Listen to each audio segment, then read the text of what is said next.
Yesterday, there was a very important hearing in Congress on the weaponization of the federal government. And I knew it would be a wake-up call about how close we are to living Orwell's 1984. But in a surprising way, it was even more disturbing to me, and, in the super boring way that all government hearings are. I'm going to spare you from having to watch all of it. I have clips from it, and then go watch all of it. I want to summarize what happened. The hearing started with a speech from the Democrat ranking member about how there is absolutely, positively, zero evidence that the government colluded with social media to censor people. Okay, this was the first 5 minutes. My eyes were ready to pop out of my head, but this is old news. We already know there's evidence. We've already seen the Twitter files and everything else. But then she continued on that theme. And then the Democratic committee members decided to talk about, instead of the government colluding with social media to strangle the First Amendment to death, they didn't want to talk about that. They wanted to talk about Donald Trump. Seriously.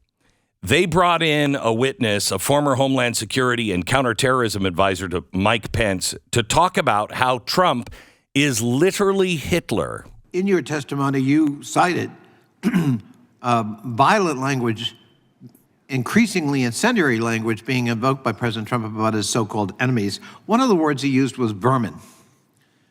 What does that echo in your mind? Anyone else come to mind historically who referred to enemies of the state as vermin?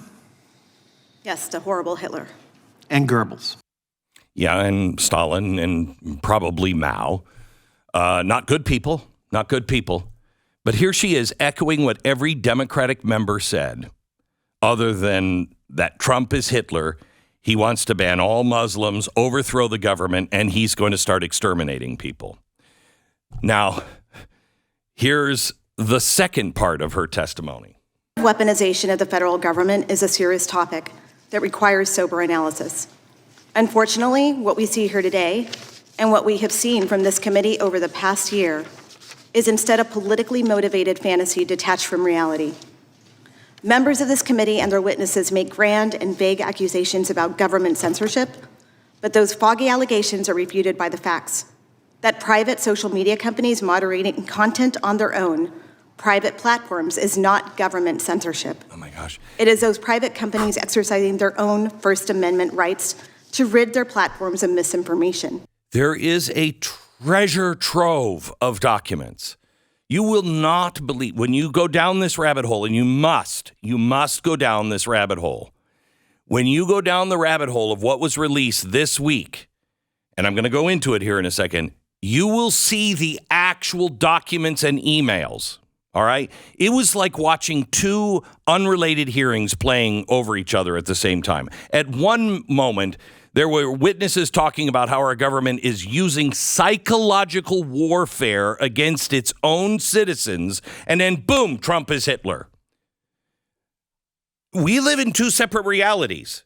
It's like half the country recently came from an alternate universe which got melded into ours in some cosmic storm, or I don't know, maybe this is global warming or something. And sometimes the portal rips open and the two universes sit side by side, yet totally separate.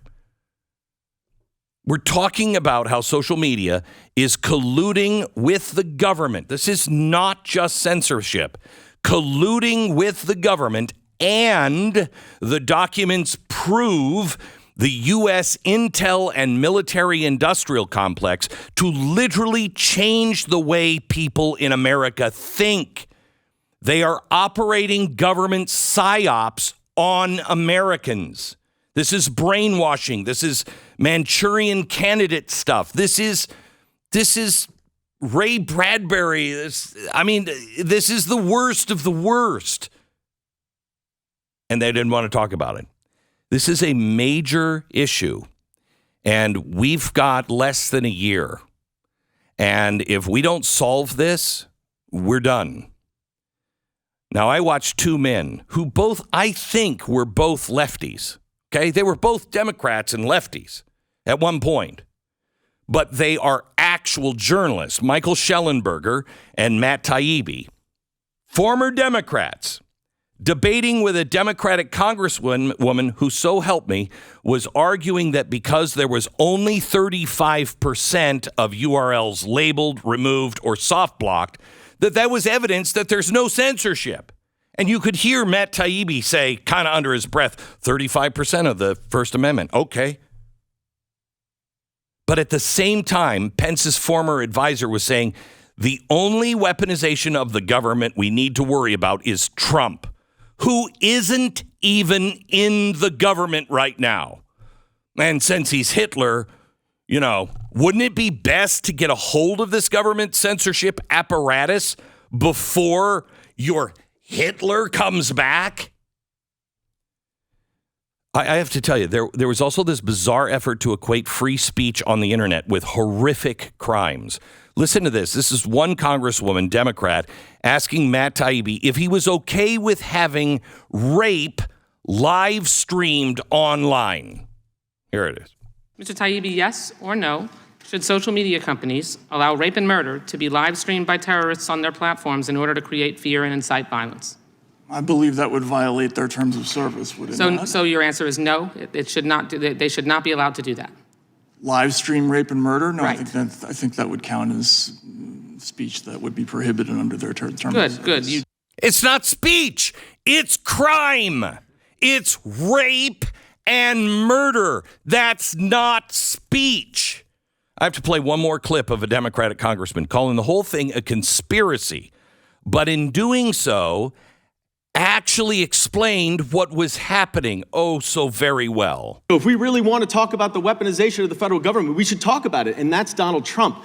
That's not this grand, crazy conspiracy of how the administration has utilized the social media companies against whom the First Amendment does not apply in order to suppress speech. Thank goodness many of the committee members recognize that. So an agency funded and created by the government, a partnership funded and created by the government's number one stated goal is to censor true information. And whole narratives, whole ways of thinking. That should terrify everybody, Democrat, Republican, independent, young, old, anybody else. This is so critical to understand in whole thinking. This is not about the old censorship. Twitter was censoring. That's not this. There is censorship. But now we have added covert operations run and funded by the Pentagon, run by our military-industrial complex in public-private partnerships to destroy the lives, not only the narrative, but to then destroy the lives of those who the government needs to be silenced, even if they know it to be true. Then active disinformation run by puppet voices and bots to get you to think a different way. And it's not just about misinformation that's out there. They want to block anyone on any narrative that might disagree with the government's narrative and do that in advance. Remember, Michael added something really important here. Whole narratives, whole ways of thinking.